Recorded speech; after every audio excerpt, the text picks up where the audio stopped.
գործընկերներ, ուրախ եմ ձեզ տեսնելու համար։ Մինչ կառավարության նիստի օրակարգին անցնելը նախ կորոնավիրուսի հետ կապված իրավիճակի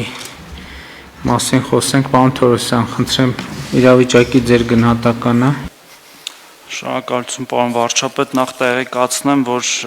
3 օրվա ամբողջ օրվա ընթացքում արձանագրվել են նոր 263 դեպք, ընդհանուր կատարված 1993 հետազոտություններից, այսինքն գնահատելով եւ համեմատելով նախորդ 2-3 շաբաթների իրավիճակը կարող ենք հանգել, որ ունենք իրավիճակի կայունացում եւ դրան նախորդող անկման միտումը կարծես թե դադարել է առնվազն իմ նշած 2-3 շաբաթվա համար, սակայն բուժօգնության կազմակերպման մասով իրավիճակը կրկին մնում է թեթև եւ ավելի քան կառավարելի, այսինքն այդ մասով որևէ խնդիր չունենք եւ հաշվի առնելով այն տնտեսական ակտիվությունը եւ ընդհանրապես ազգաբնակության շարժունակությունը, այդ թվում Հայաստան վերադարձող քաղաքացիների թիվը, ես կարծում եմ, որ շատ դժվար է լինելու մեր օրական այսքան արձանագրվող դեպքերից ավելի ցածր դեպքեր ունենալը, եթե իմ ասած իրավիճակը պահպանվի եւ կարծես թե մեր որոշումը այնպեսին է, որ այդ իրավիճակը պահպանվելու է։ Հետևաբար պետք է սպասենք եւ ակնկալենք, որ կտրուկ անկումներ, եթե նույնիսկ անկումը լինի, մենք դժվար թե կարողանանք արձանագրել, սակայն առնվազն այս վիճակում եւ նման կառավարելիության վիճակում պահպանելու համար գոնե դրված կանոնները եւ դեռ առկա սահմանափակումները պետք է պահպանենք։ Իհարկե մեր թվերը ավելի քան կրկնակի միջին օրական թվերը հուլիսի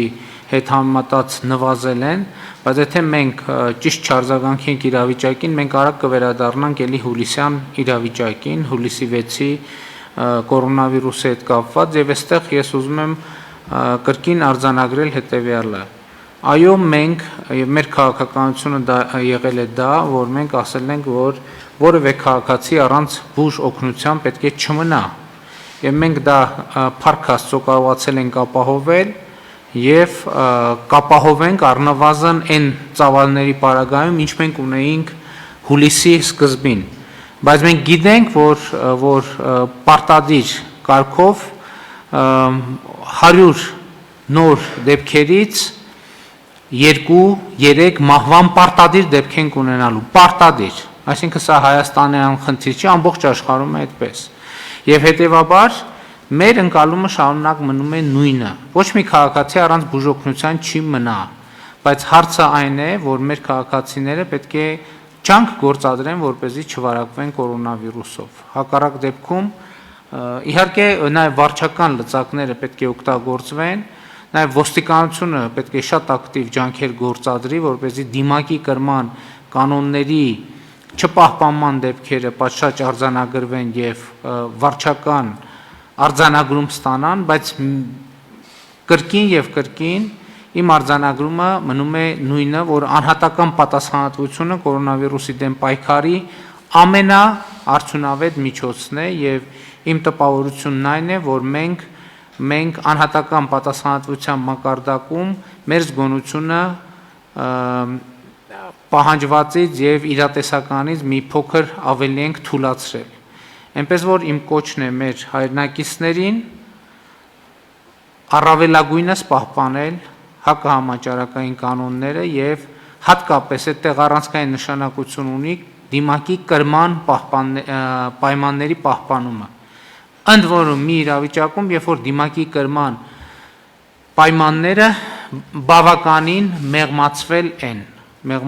են, հաշվի առնելով նաեւ իրավիճակը, հաշվի առնելով նաեւ քաղաքացիների ցանկությունները, բայց թույլատրվել են, որպեսզի մնացած հատվածով դիմակի կրման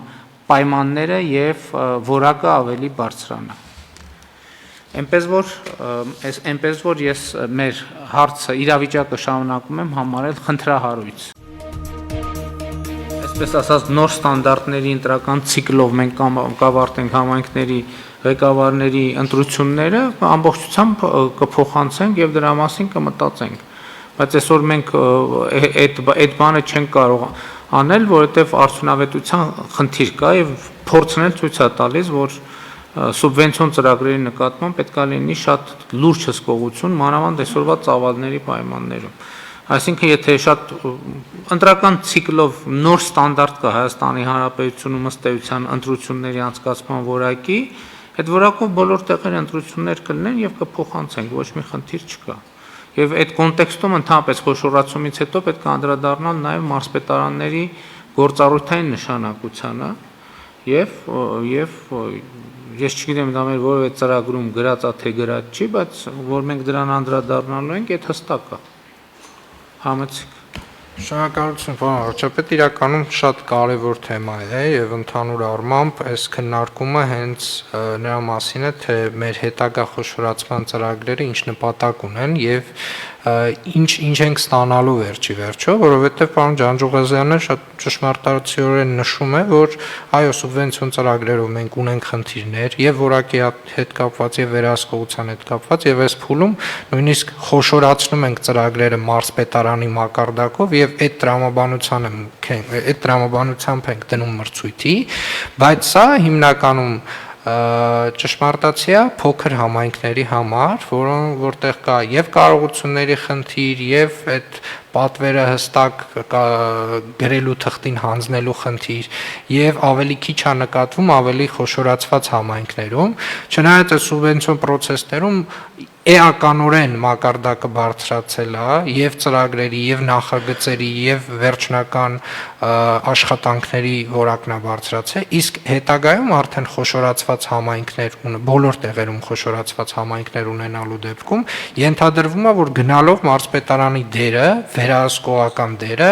ավելի ու ավելի նվազելու է, որովհետև չգիտեմ 60-100 հազար բնակչություն ունեցող համայնքը նվազագույնը ենթադրվում է, որ եւ տեխնիկական առաջադրանքի մասով է կարողություն ունենալու հստակ գրելու եւ հետագայում այդ աշխատանքների մոնիտորինգը իրականացնելու մասով։ Այնուամենայնիվ, եթե պետական միջոցներից բյուջեից որոշակի հատկացումներ շարունակելու ենք մենք տրամադրել սուբվենցիոնով, որը որ էլի տրամաբանական է, պետք է շարունակենք, վերահսկողության ինչ որ մեխանիզմ պահպանելու ենք։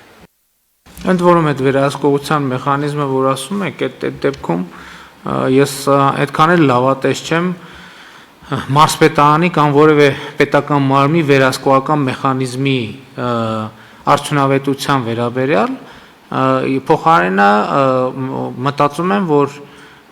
շատ արդյունավետ կարող է լինել, եթե քաղաքացիները իրենք վերահսկեն այդ process-ը։ Այսինքն իրանք գնահատեն իրանք քաղաքապետի գյուղապետ խոշորացվածի դեպքում երևի այդքան էլ արդեն ճիշտ չի լինի ասած։ Այսինքն ինչա տեղի ունենում, ասենք իրանք քաղաքապետը ո՞նց է աշխատում։ Այսինքն եթե քաղաքացին ինքը չի այդ վերահսկողությունը իր պարտականությունը համարում,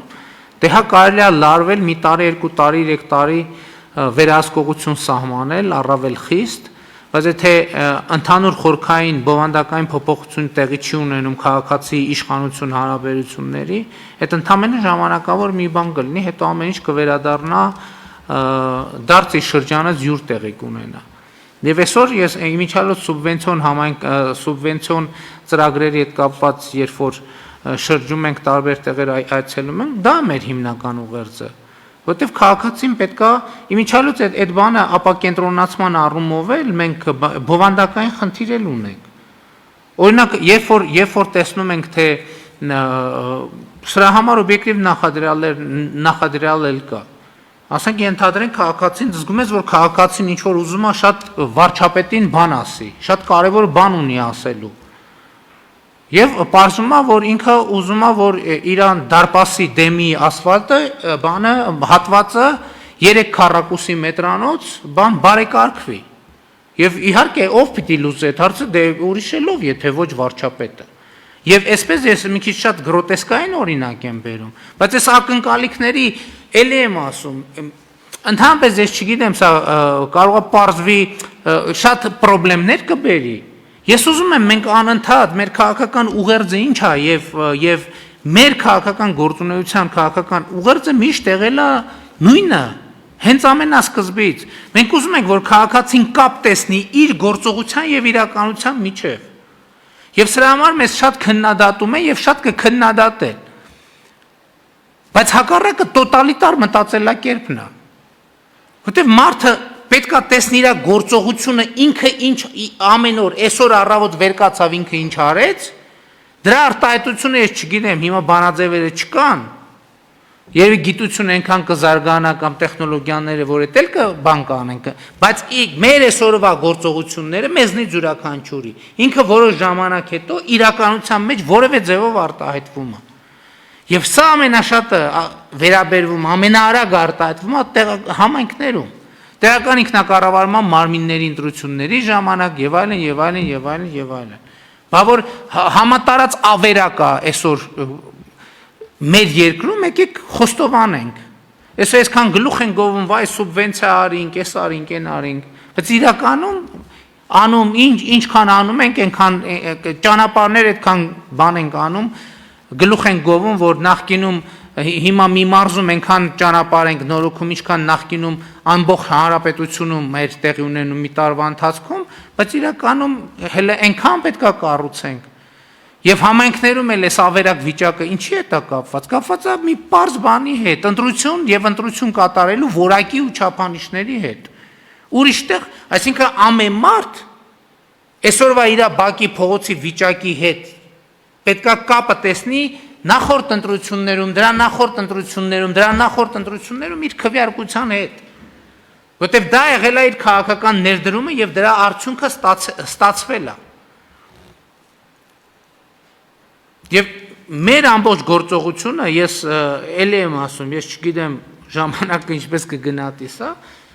իմ ընկալած քաղաքական փիլիսոփայությունը դա որ քաղաքացու գործողությունը անմիջական ազդեցություն է ունենում իրականության մեջ եւ մենք ինչքան մեծացնենք քաղաքացու անհատական պատասխանատվության ինստիտուտը, ինչքան ուժեղացնենք, այնքան կունենանք ուժեղ պետություն։ Բոլոր առումներով, սկսած անվտանգությունից, վերջացրած բանից, վերջացրած տնտեսությունից, վերջացրած առողջապահությունից։ Հետևաբար, կարծում եմ, ընդհանուր առմամբ, եթե մեր ըմբռնում է դա, որ այդ ուղղությամբ պետք է գնանք, այո, պարոն Ջանջուղազյանի վախություններն էլ են հասկանալի, որովհետև շատ դեպքերում մենք ասում ենք, որ այս ուղղությամբ ենք գնում, իրականում այդ ուղղությամբ ենք գնում, բայց օբյեկտիվ եւ սուբյեկտիվ պատճառներով երբեմն չենք գնում կամ դանդաղ ենք գնում եւ այդպես շարունակ։ Այդպես որ եկեք պայմանավորվենք, որ գնում ենք ճանապարհներն էլ պետք է համայնքները նորոգեն։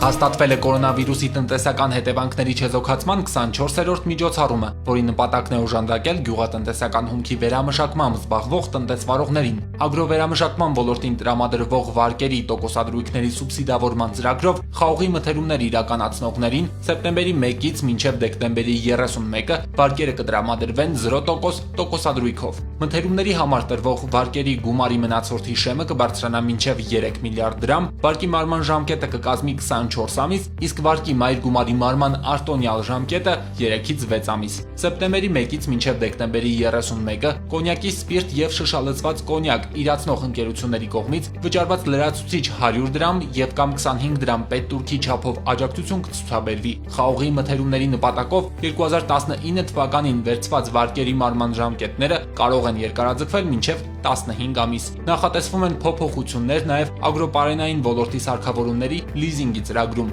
Սեպտեմբերի 1-ից մինչև դեկտեմբերի 31-ը գյուղատնտեսական հումք վերամշակողների համար լիզինգով ձեռք բերվող սարքավորումների եւ մետաղյա ու կաղնեփայտե տարաների արժեքների հանրագումարը կբարձրանա մինչև 1 միլիարդ դրամ։ Արտոնյալ պայմաններից օգտվելու համար վերամշակող ընկերությունները պետք է դիմեն համապատասխան ֆինանսական կառույցներին։ Մանրամասների համար դիմել Էկոնոմիկայի նախարարություն։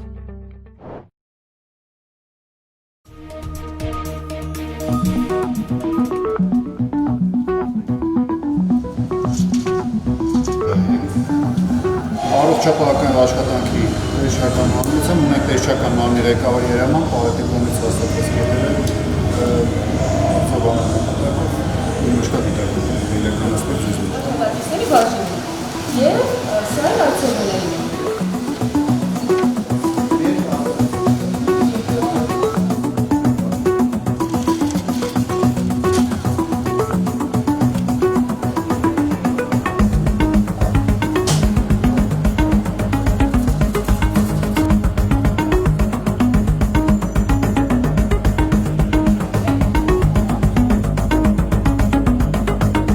Սովորական պայմաններում ինքը 0.5%-անոց պետք է լինի, բայց COVID-ի հետ կապված 3%։ Սա Johnson Divers-ի դիզինֆեկցիա։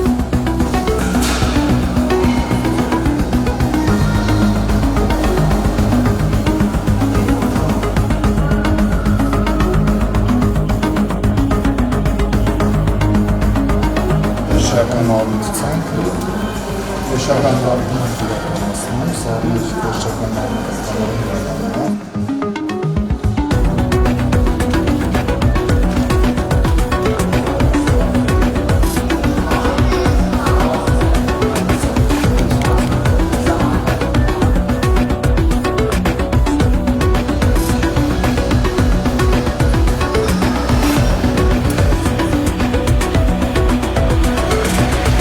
Այսի հոսանքից անջատեք, թող մեկու մեջ։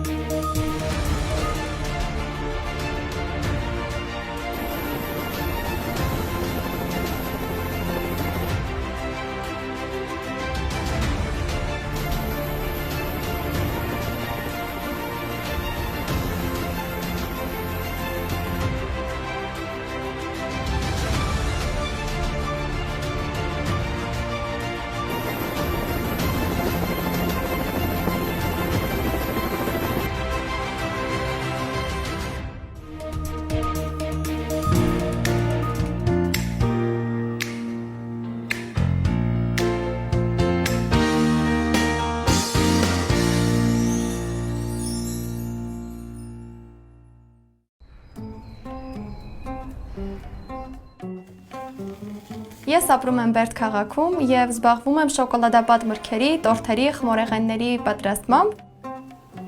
Սկզբում ընտանիքիս անդամները մտերիմները փորձեցին, բոլորը դրական էին արձագանքում, որոշեցի էջ բացել եւ իմ էջում տեղադրել աշխատանքներս։ Կարճ ժամանակահատվածում ստացա բավականին դրական արձագանքներ ու այդպես ստեղծվեց ելաշոկը։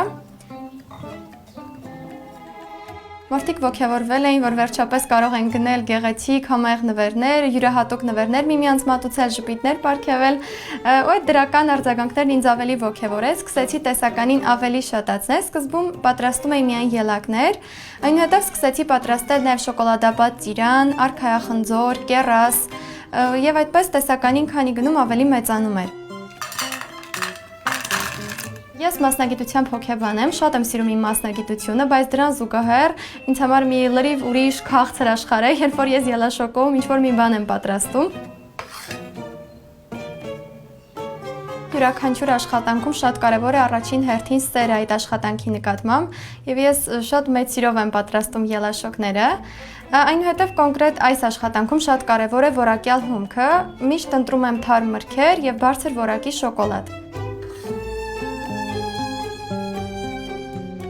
Սկզբնապես, երբ որ տեղադրեցի աշխատանքներս, հիմնականում արձագանքները Բերդ քաղաքից էին, սակայն անցավ մի քանի օր ու գյուղերից էլ, հարակից գյուղերից էլ սկսեցին արձագանքել, որ ցանկանում են պատվիրել, բայց մեծ մասը չէին կարողանում գալ վերցնել եւ ցանկանում էին, որ մենք առաքենք, այդպես ստացվեց նաեւ առաքման ծառայությունը։ Ընդհանուր վերջերս առաքեցինք նաեւ մարզկենտրոն Իջևան ու այժմ արդեն առաքում ենք Իջևան, Դիլիջան, Բերդ քաղաք եւ հարակից գյուղերը։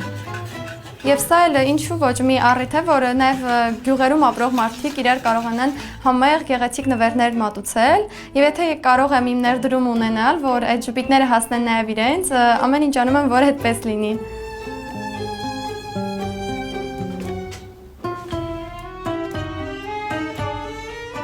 Վերջին օրերին Տավուշը իր ճգնաղ բնությունից բացի հայտնի էր դարձել նաև լարվածությամբ, ինչ շատ էին զանգում իմ կուրսընկերներ, բարեկամներ, ովքեր ասում էին եկեք մի քանի օր մեր տանը մնացեք, մինչև այդտեղ կխաղաղվի եւ այլն, բայց մենք մեկ օր չենք հեռացել այստեղից, նույնիսկ երբ որ թիրախավորվել էր Բերդի ենթակառուցվածքները, մենք այդ ժամանակ ես հանգիստ ինչ որ պատրաստություններ էի տեսնում, ելակներ էի պատրաստում։ այդ լարվածությունը ոչ մի ձևով չի ազդել մեզ վրա, ընդհակառակը հասկացանք, որ ավելի շատ պետք է աշխատենք, ավելի ուժեղ պետք է լինենք, որպեսզի դիմակայենք ցանկացած հարված։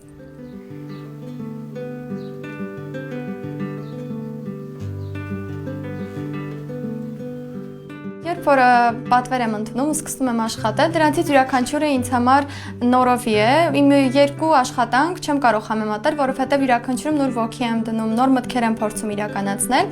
Նույնիսկ երբ որ մարդիկ օրինակ պատվիրում են, այս ելակներից 5 հատ, ես փորձում եմ թեկուզ եթե նույնն եմ պատվիրել, ինչ-որ մի նոր բան ավելացնեմ, որպեսզի չլինի գործարանային ինչ-որ արտադրություն, լինի յուրահատուկ ինչ-որ մի բան։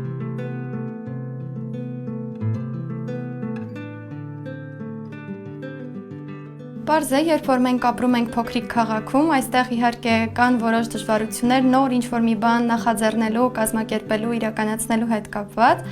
բայց կարծում եմ, երբ որ մարդ ցանկանում է ինչ-որ նոր մի բան ստեղծել, ապա նա պետք է պարտադիր փորձի, որովհետև քանի դեռ մենք չենք փորձել, չգիտենք կստացվի թե ոչ։ Ես այդպես էի մտածում, որ սկսեցի փորձել, մտածում էի մինչև չփորձեմ, չեմ հասկանա ինձ մոտ կստացվի թե ոչ։ Ու միշտ ես մտածում էի, որ յուրաքանչյուր գործ սկսելուց առաջ, ցանկացած գաղափար սկսելուց առաջ պետք է հաջողես քո մտքում։ Մինչև սկսել էի, ես արդեն իմ մտքում հաջողել էի ելաշոկը, եւ այդպես ստացվեց փաստորեն նաեւ իրականում։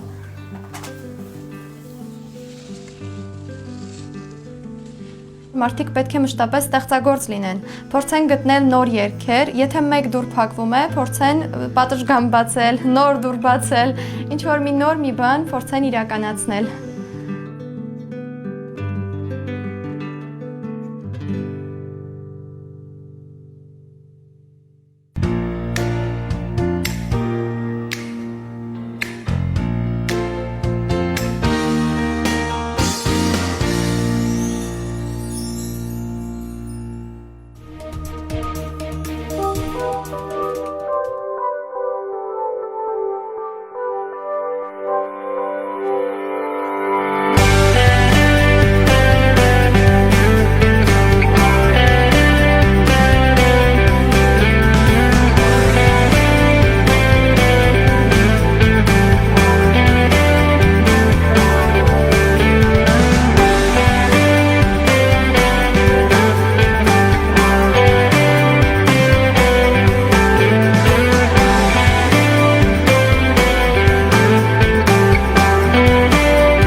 Ոստիկանության պետական պահպանության գլխավոր վարչության Հրազդանի պահպանության բաժնի ծառայողների բնակչության շրջանում տարված բացատրական աշխատանքի արդյունքում օգոստոսի 17-ին Հրազդանում բնակվող 63-ամյա մի տղամարդ ոստիկանության Հրազդանի բաժնում կամավոր հանձնել է ինքնաշեն թմբուկավոր ատրճանակ, ինքնաձիգի պահունակ, տարբեր տրամաչափերի եւ հրազենների փամփուշտներ ու պայթուցիկ սարք, որոնք ձեռք է բերել տարիներ առաջ ու պահել խորդանոցում։ Հիշեցնենք, որ ապօրինի պահվող զենգզինամթերքը կամավոր հանձնողներն ազատվում են քրեական պատասխանատվությունից։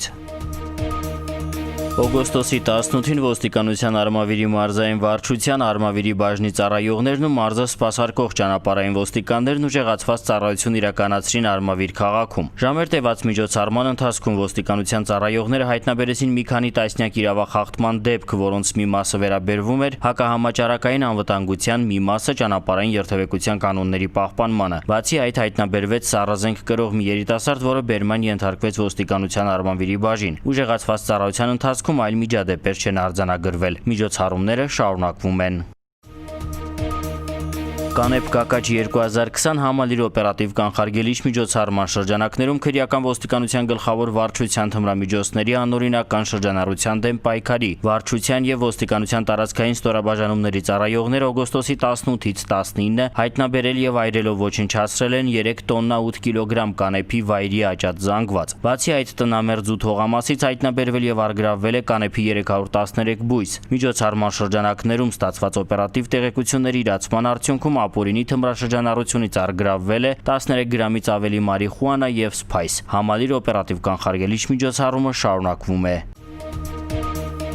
Ոստիկանության Երևան քաղաքի վարչության Կարեն Դեմիրճյանի անվան մետրոպոլիտենի պահպանության բաժնի ծառայողները օգոստոսի 18-ին իրացնելով օպերատիվ տվյալները բարեկամություն կայարանի նախասրահից կասկածանքով բերման են ենթարկել Երևանի բնակիչ 29-ամյա մի երիտասարդի։ Նրա անձնական խուզարկությամբ հայտնաբերվել է գործարանային համարով ատրճանակ լիցքավորված 5 փամփուշտով, ինչպես եւ գաղտնի փականով դանակ ու սուր ծայրով մետաղյա իր, որոնք առգրավվել են։ Նշանակվել են դատաձգաբանական ու դատատեխնիկական փորձաքննություններ, հանգամանքները պարզվում են, կատարվում է հետաքննություն։ Ծանուցում ենթադրյալ հանցանքի մեջ կասկածվողը կամ մեղադրվողը համարվում է անմեղ, քանի դեռ նրա մեղավորությունն ապացուցված չէ Հայաստանի Հանրապետության քրեական դատավարության օրենսգրքով սահմանված կարգով, դատարանի օրինական ուժի մեջ մտած դատավճռով։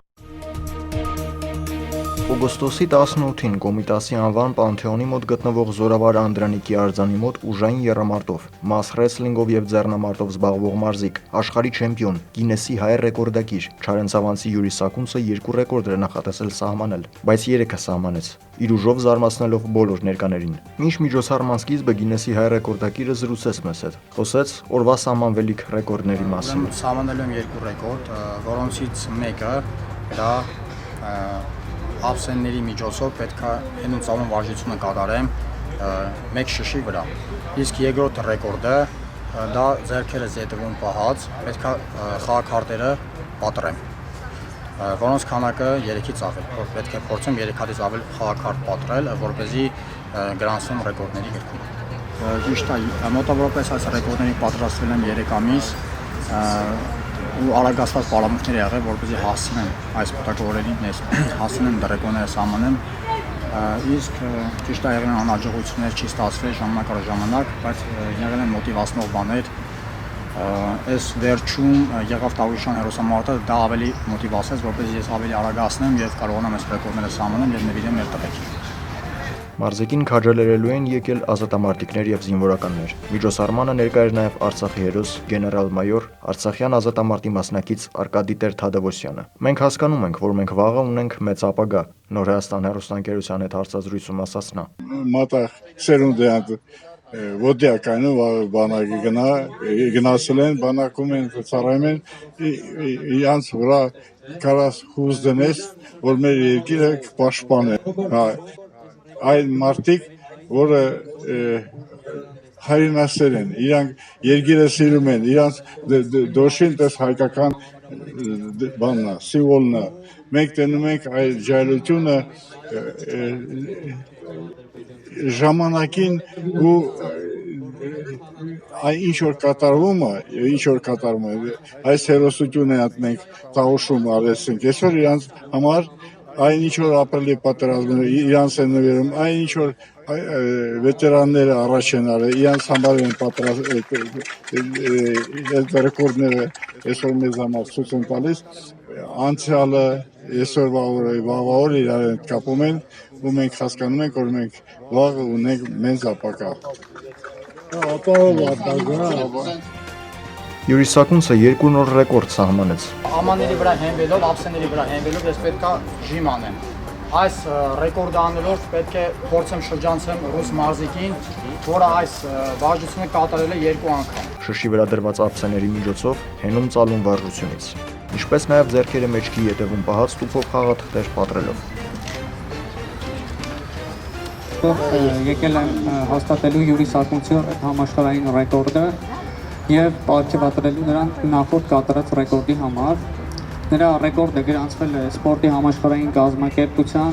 միջազգային սպորտային ռեկորդների ռեգիստրում։ Ես չէի պատկերացնում, որ կարող է այսպես ընթանալ իմ ռեկորդների սահմանումները, այսպիսի արդյունքներով։ Ուրեմն առաջի ռեկորդը, որ ափսեների միջոցով կատարեցի հենին ծալուն վարժությունը, նախատեսել էի, որ 5-6 անգամ պետք է կատարեմ, բայց տեղի ունեցավ 11 անգամ, որը գերազանցեց իմ սպասելիքները։ Մյուս ռեկորդը կարտերի պատրունն էր, որը նախատեսել է 7 տուփ պետք է պատրեմ, բայց եւս գերազանցեցի եւ 10 տուփ պատրեցի։ Իսկ երրորդ ռեկորդը, որը 3 շիշերի օգնությամբ սահմանեցի, եւս 7 անգամ էի նախատեսել, առավելագույն քանակը որ եղել էր, եւս կատարեցի 11 անգամ։ Այսպիսով ես նվիրեցի այս իմ ռեկորդները ազատամարտիկներին, վետերաններին, երկրորդ ռեկորդը Տավուշյան հերոսամարտի տաներին Ես ուրեմն հղեմ բոլոր երիտասարդներին, որ զբաղվեն անպայման սպորտով կամ ֆիզկուլտուրայով, որովհետև սպորտը ուժ է եւ գեղեցկություն եւ ինչպես նաեւ առողջություն։ Սպորտի շնորհիվ է, որ այսօր բոլոր երիտասարդները, պատանիները, որ դրսից կտրվում են եւ հանցագործությունից զերծ են մնում եւ դաստիարակվում են սպորտային դաստիարակությամբ։ Ես խորհուրդ կտամ բոլորը զբաղվեն սպորտով, եթե չեն կարողանում ժամանակ չեն գտնում սպորտով, գոնե ինքնակրթվեն սպորտային դաստիարակությամբ կամ զբաղվեն ֆիզկուլտուրայով։ Իսկ իմ կողմից որպես աշխարհի ռեկորդակիր եւ աշխարհի չեմպիոն խորհուրդ կտամ, որպեսզի նվիրվեն այն աշխատանքին, ինչով իրանք զբաղվում են, կապ չունի դա սպորտ է, ասենք IT ոլորտ կամ չգիտեմ գիտական ինչ-որ ոլորտներ, որովհետև այսօր նպատակն է ծնում, չգիտեմ, արդյունքներ եւ ինչպես եւ սպորտում, ինչպես եւ մարզիկը, որը նպատակ է դնում հասնում է դառնում օլիմպիական չեմպիոն, մնացած ասպարեզում պետք է նպատակ։ Ինչ վերաբերվում է խաղաթղթերին, ապա նման փորձեր նույնպես եղել են, բայց ոչ ձեռքերը մեջքի ետևում պահած։ Սակունցի խոսքով նա որոշել էր ձեռքերը մեջքի ետևում պահել, որ ավելի բարդ լինի, եւ նա պատրեց 10 տուփ խաղաքարտ։ Մեր ավելի ուժեղ են մեր մարզիկները, մեր եկում ունենք հզոր տղաներ, սահմանին կանած հզոր առյուծ տղաներ, որոնց շնորհիվ ես այստեղ կարողանում եմ սահմանել ռեկորդ, կարողանում եմ միջազգային հարթակներում ներկայացնել Հայաստանը։ Շնորհակալություն եմ հայտնում այստեղ գտնվելու ինձ ողջավորելու համար։ Միջոցառումը վարում էր FIDA-ի ներս հասարակական կազմակերպության նախագահ Սեյրան Չիլինգարյանը, ով վերջում ջերմ զրույց ունեցավ Յուրի Սակունցի հետ, ուղղելով գովեստի եւ գովասանքի խոսքեր։ Շնորհակալություն եմ հայտնում, լավ ու բարի ցես։